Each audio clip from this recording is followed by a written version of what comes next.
Dios te bendiga, Puerta Abierta. Bienvenidos a nuestra escuela bíblica virtual. En breve iniciamos. Prepara tu corazón para recibir lo que el Señor quiere enseñarte en el día de hoy. Dios te bendiga. Mi nombre es Abril Duarte y es para mí un placer estar con ustedes en esta escuela bíblica virtual. Antes de iniciar, me gustaría poner este tiempo en las manos de Dios, así que acompáñenme a orar. Señor Jesús, te damos gracias por este día, gracias porque nos permites seguir estudiando tu palabra y nos permites aprender más sobre tu voluntad, sobre lo que tú quieres enseñarnos. Te pedimos que nos permitas poder entender, profundizar en estos conocimientos de manera que podamos aplicarlos y seguir haciendo lo que tú esperas de nosotros. Te lo pedimos en el nombre de Jesús. Amén. Y el día de hoy estaremos tratando un tema sumamente interesante ahora que estamos estudiando el libro de Mateo y es llamado precisamente lanzamiento del movimiento del reino. Vamos a hablar del ministerio de Jesús, vamos a hablar de esas cosas que él hizo en los primeros momentos de su ministerio.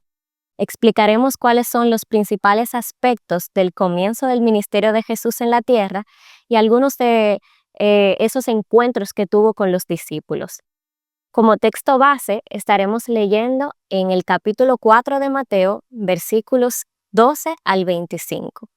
Pero antes, es importante recordar que hasta ese momento de la historia, Jesús ya había empezado a cumplir las profecías que se habían dicho de él en la palabra. Él mostró obediencia al Padre en todo desde su nacimiento. Sin embargo, todavía no daba a conocer esa parte de su identidad de manera pública que lo reconocía como el verdadero Hijo de Dios. Es entonces, luego de experimentar esas tentaciones duras en el desierto y haberlas vencido con firmeza, que Jesús empieza a mostrar esos rasgos de su poder, de su autoridad y de su ministerio. Esto es el comienzo de lo que llamamos el año de la popularidad de Jesús.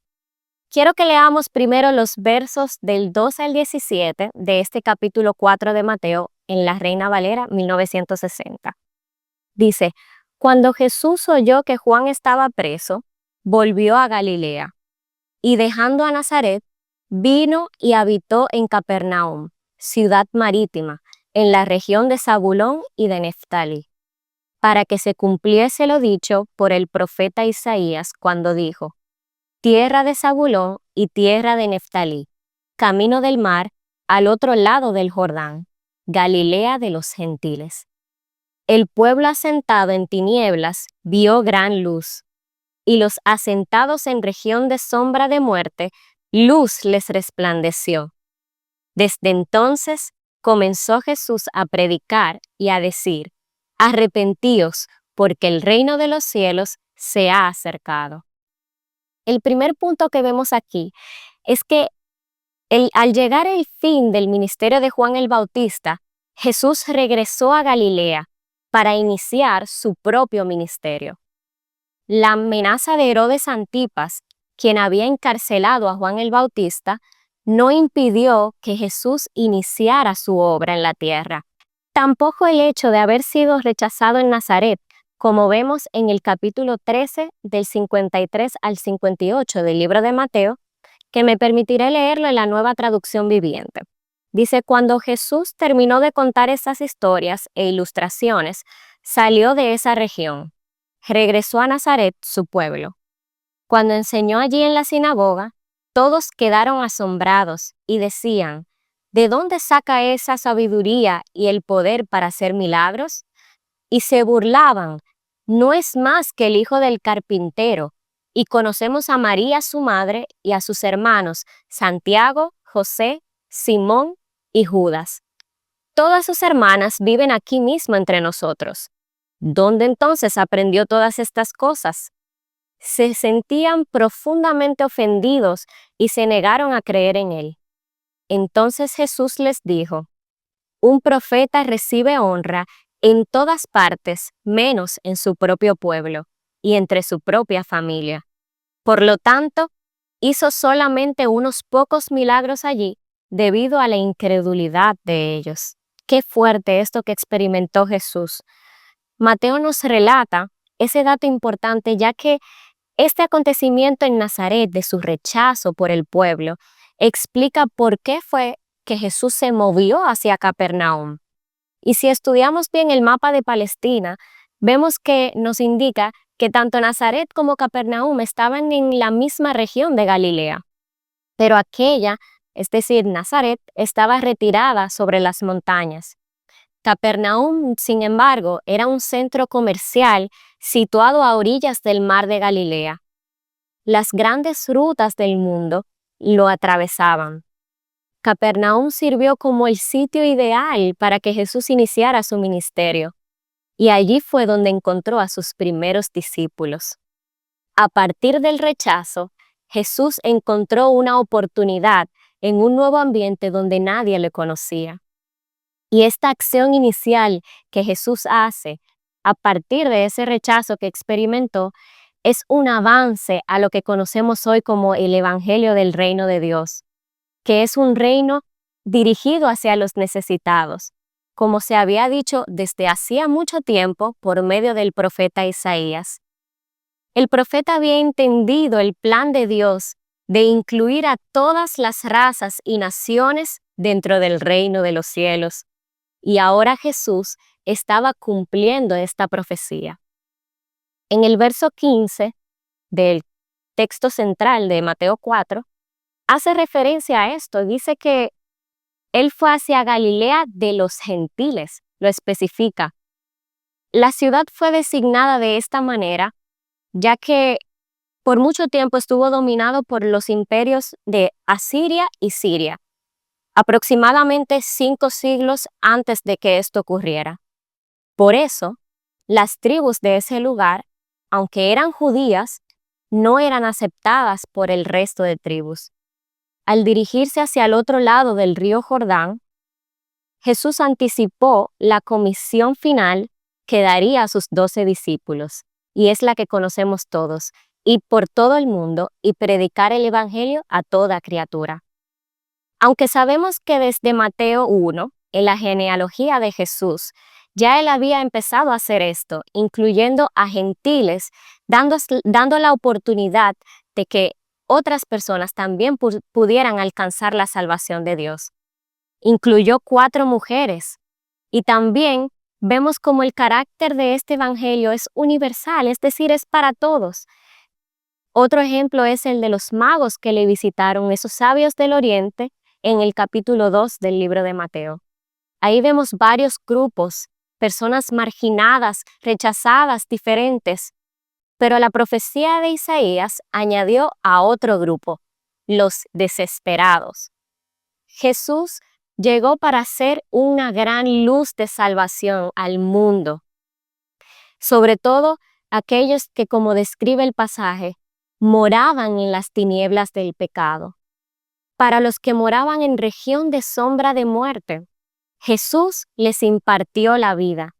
Y ahí también nos encontramos tú y yo, que una vez también vivimos bajo las tinieblas del pecado, pero hoy hemos sido traídos de estas tinieblas a su luz admirable. Cuán grande es la misericordia de Dios para con nosotros.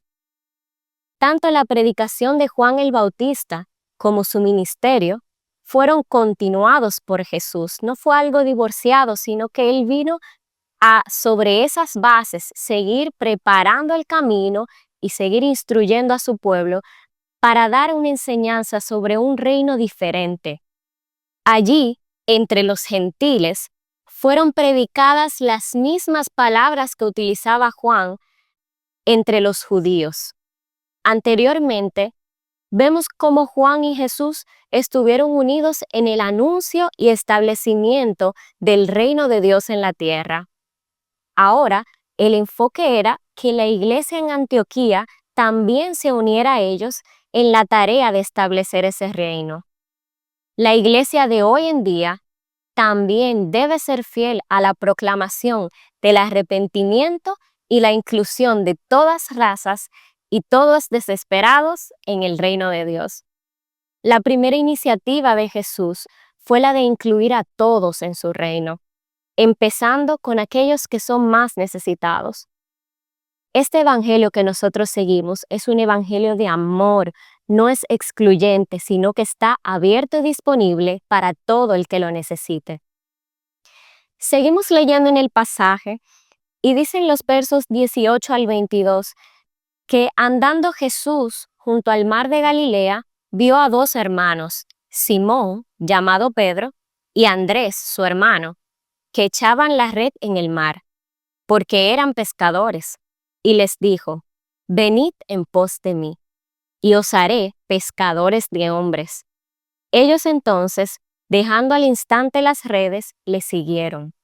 Pasando de allí, vio a otros dos hermanos, Jacobo, hijo de Zebedeo, y Juan su hermano, en la barca con Zebedeo su padre, que remendaban sus redes, y los llamó, y ellos, dejando al instante la barca y a su padre, le siguieron. El segundo punto que quiero que observemos en este relato es que Jesús no inició su obra solo, sino que Él llamó a algunos hombres para que fueran sus discípulos, para que le siguieran, para que aprendieran de Él y luego se convirtieran en multiplicadores de lo que habían visto. El llamamiento de Jesús a los pescadores como sus discípulos fue aún más sorprendente que el mismo hecho de haber iniciado su ministerio en Galilea, que ya explicamos por qué esto era un poco controversial en ese tiempo, porque era conocida como una tierra de gentiles. Pero es tan interesante ver cómo Dios escogió a este grupo específico. El autor hace hincapié en este detalle, ya que eso significaba que aquellos que le iban a seguir en todas sus obras eran hombres que fueron rechazados también por los judíos, excluidos de sus sinagogas. A pesar de esto, Jesús encaminó su reino hacia estos abandonados y les dio una gran tarea que no los rechazaba ni los disminuía, sino que los engrandecía. Ya no serían más recordados por lo que hacían, sino por el nuevo propósito que Él les dio. Así como ellos, nosotros nunca debemos olvidar el hecho de que nuestro Señor también fue rechazado una y otra vez. Ya lo vimos en el ejemplo de Nazaret, cómo lo sacaron de su propia tierra. Pero Jesús también huyó de Egipto, dejó la casa de sus padres, fue acusado por los fariseos injustamente y finalmente murió en la cruz del Calvario. Si el mundo no le aceptó a Él, tampoco nos va a aceptar a nosotros, sus seguidores. Fue eso lo que le pasó a los discípulos.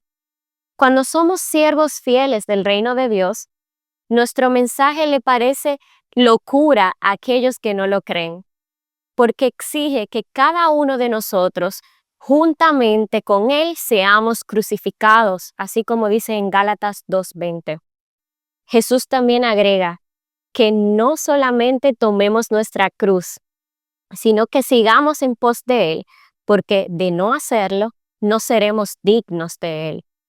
Los cristianos de hoy, que son aceptados por el mundo y que son levantados por ellos, tal vez no están predicando el mismo evangelio que Jesús vino a instituir y no están diciendo fielmente todas las demandas que tiene este reino de Dios. La frase venid en pos de mí que Jesús utiliza al llamar a sus discípulos es importante no solamente por lo que dice, sino también por lo que no dice. Jesús no los invitó a seguir solamente sus enseñanzas, sino que era una invitación implícita a entregarse completamente a Él. Él enlazó su vida con la de ellos. Les presentó una invitación de lealtad. La demanda de este llamamiento exigía un cambio por completo que les convertiría en pescadores, ya no de peces, sino de hombres. Porque como seguidores personales de Jesús, ellos formarían un equipo unido para alcanzar a aquellos que no habían conocido la salvación de Jesús. Él les ofreció entregar su vida por ellos y también requería que ellos entregaran sus vidas por Él. Lo mismo pasó con el propio Mateo, no solamente con estos jóvenes pescadores, sino que él fue llamado por Jesús y él dejó todo lo que hacía como cobrador de impuestos para seguirle. Jesús siempre invitó a todos bajo una demanda absoluta. Y en los versos 21 al 22 hay algunas palabras del griego original que son idénticas, como cuando dice, y ellos inmediatamente, dejando todo, le siguieron. Mateo indicó que esos 4 que abandonaron todo voluntariamente lo hicieron sin tardar, es decir, inmediatamente. Las cosas que abandonaron fueron diferentes unas de otras. Algunos soltaron las redes, otros dejaron la barca. Hubo uno que hasta dejó a su propio padre. Pero la decisión y la demanda eran las mismas para los 4. El llamamiento de Jesús demandó el menosprecio de todo voluntariamente. Así como el mundo nos desprecia por no encajar, asimismo debemos nosotros dejar a un lado todo aquello que nos impide conseguir el objetivo de agradar a Dios en todo, de seguir a Jesús verdaderamente, de tomar nuestra cruz y decidir obedecerle cada día. Los últimos versos de este pasaje que hemos escogido para el estudio de hoy son los 23, 24 y 25, y dicen así: Recorrió Jesús toda Galilea, enseñando en las sinagogas de ellos y predicando el evangelio del reino y sanando toda enfermedad y toda dolencia en el pueblo. Y se difundió su fama por toda Siria, y le trajeron todos los que tenían dolencias, los afligidos por diversas enfermedades y tormentos, los endemoniados, lunáticos y paralíticos, y los sanó. Y le siguió mucha gente de Galilea, de Decápolis, de Jerusalén, de Judea y del otro lado del Jordán. El rechazo que sufrió Jesús en Nazaret, más el hecho de llamar a aquellos que eran rechazados por el pueblo, no impidió que Jesús recorriera toda la provincia de Galilea, enseñando en sus sinagogas. Incluso esta enseñanza los dejaba maravillados cada vez que Jesús las compartía. Este rechazo continuó por mucho tiempo, pero a pesar de todo, Jesús reveló la naturaleza de su reino por medio de 3 ministerios: la instrucción, la predicación y la sanidad. Y ese es el tercer punto. El mensaje para la mente y el corazón del hombre es uno solo: que las buenas nuevas del amor de Dios son para todos. Además, este amor también incluyó el bienestar físico. Por eso Jesús recorrió toda la región sanando las enfermedades, sanando las dolencias de su pueblo. Y es claro que el reino fundado por Jesús vino a satisfacer todas nuestras necesidades mentales, espirituales y aún físicas. A partir de ese momento, la fama de Jesús empezó a correr por la región. Ya no había más rechazo, sino que todos escuchaban de sus milagros y deseaban seguirle. Desde estos territorios judíos llegaron también gentiles, grandes multitudes, gente sencilla y necesitada. Jesús confirmaba cada vez más su papel mesiánico cuando sanaba a los que padecían de diferentes males, espirituales, mentales, físicos, emocionales. Él vino, como decía el profeta, a sanar a los que estaban enfermos, a liberar a los oprimidos y a predicar el año agradable del Señor. No cabe duda que el reino que vino a instituir fue ofrecido a todos y capaz de satisfacer toda necesidad humana. ¿Cómo podemos resumir este reino que Jesús vino a establecer? A partir de 3 iniciativas. Primero, una invitación a aceptar de manera voluntaria el llamado de seguirle. Esta aceptación, aunque iba en contra de la imposición exigida por el pueblo y de sus estándares, vino a hacerlos entender que Jesús vino a traer amor al mundo y aceptar a todos sin despreciarlos. Él enseñó, predicó y sanó a aquellos que estaban necesitados, realizando un ministerio que era a favor del hombre. Y en la secuencia de eventos que hemos estudiado, vemos la explicación en cuanto a la naturaleza de este reino de Jesús. Él trasladó realmente el cielo a la tierra. Para aplicar este estudio, quiero dejarte con este pensamiento. Vamos a entender que este reino es ofrecido a toda persona, en particular a aquellos rechazados y despreciados. El discipulado en este reino conlleva lealtad. Debemos seguir a Jesús, tomar una decisión firme y no desviarnos a ningún lado. Los propósitos de este reino se enfocan a cada una de las necesidades humanas. Preguntémonos, nosotros como iglesia, ¿estamos aceptando a todas las personas que vienen de diferentes razas, religiones?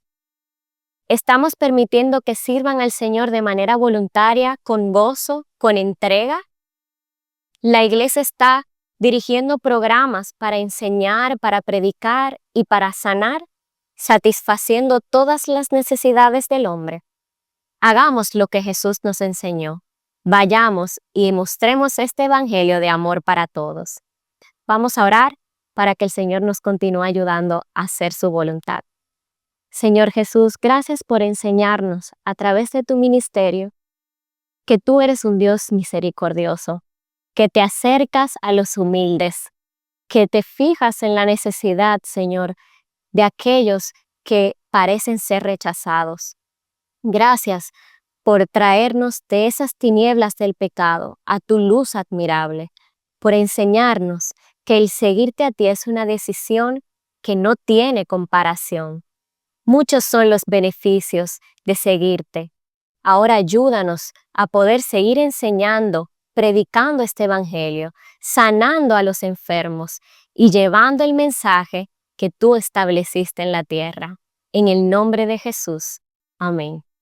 Gracias por quedarte hasta aquí. Nos veremos en una próxima entrega. Que Dios te bendiga. Hasta aquí nuestra clase de hoy. Nos reencontramos el próximo lunes. No olvides compartir este video para que otros también sean bendecidos. Dios te bendiga.